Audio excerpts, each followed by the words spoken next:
शराब घोटाला मामले पर एक बड़ा अपडेट आपको दे दें। छत्तीसगढ़ से जुड़ी ये बड़ी खबर कि ईडी, एसीबी और ईओडब्ल्यू के खिलाफ याचिका खारिज कर दी गई है। शराब घोटाला मामले में दायर याचिकाएं खारिज हो गई हैं। 13 याचिकाओं को बिलासपुर हाई कोर्ट में आज खारिज कर दिया गया।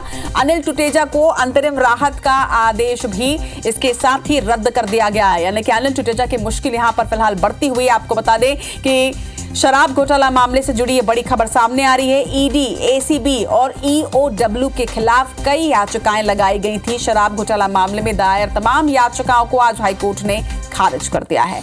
13 याचिकाओं को बिलासपुर हाईकोर्ट ने खारिज किया है। शराब घोटाला मामले में अलग अलग लोगों द्वारा यहां पर याचिका लगाई गई थी, जिसमें ईडी, एसीबी और ईओडब्ल्यू के खिलाफ 13 याचिकाएं थी। इन 13 की 13 याचिकाओं को फिलहाल बिलासपुर हाईकोर्ट ने खारिज कर दिया और इसमें अनिल टुटेजा को अंतरिम राहत की जो उम्मीद थी वो भी फिलहाल टूटती नजर आ रही है, क्योंकि अंतरिम राहत का आदेश भी अब रद्द कर दिया गया है। तो बीते दिनों अंतरिम राहत के आदेश जारी किए गए थे, लेकिन अब अनिल टुटेजा की मुश्किलें बढ़ती हुई नजर आ रही हैं, क्योंकि अंतरिम राहत का आदेश भी जारी कर दिया। लेकिन एक बड़ा अपडेट आप तक ये पहुंचा दें कि शराब घोटाला मामले में सभी दायर याचिकाओं को बिलासपुर हाईकोर्ट ने खारिज कर दिया है।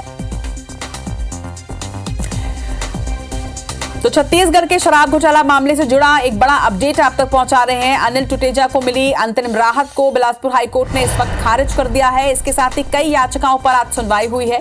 ईडी, एसीबी और ईओडब्ल्यू के खिलाफ 13 याचिकाएं बिलासपुर हाईकोर्ट में दायर की गई थी, जिन्हें खारिज कर दिया गया है।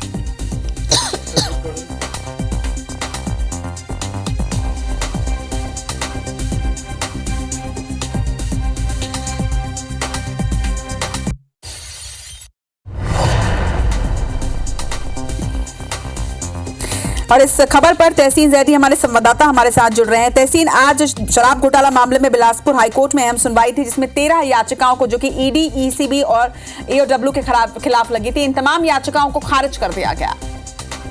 हाईकोर्ट ने शराब घोटाले मामले में ईडी और ईओडब्ल्यू के खिलाफ जो दायर सभी 13 याचिकाएं थी उनको खारिज कर दिया है। ये आपको बता दें कि हाईकोर्ट ने इस मामले में 10 जुलाई को इसमें फैसला, दोनों पक्षों के इसमें सुनवाई सुन ली थी। उसके बाद 10 जुलाई को ही ये फैसला जो है सुरक्षित रखा गया था, जिसे आज सार्वजनिक किया गया है।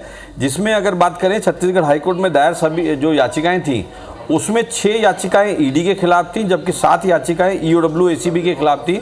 उसमें ये याचना की गई थी शराब घोटाला के जो आरोपीगण हैं, उसमें चाहे अनिल टुटेजा हों, अनवर ढेबर हों, विदु गुप्ता हों, सभी की तरफ से एक में अपील की गई थी कि एसीबी, ईओडब्ल्यू और जो ईडी है, इनकी तरफ से जो एफआईआर दर्ज की है उसको खारिज की जाए और उसमें उनको राहत दी गई। उसके बाद उसमें चुनौती दी गई थी। उसके बाद ये उस पूरी याचिका थी, उसमें याचना की गई थी।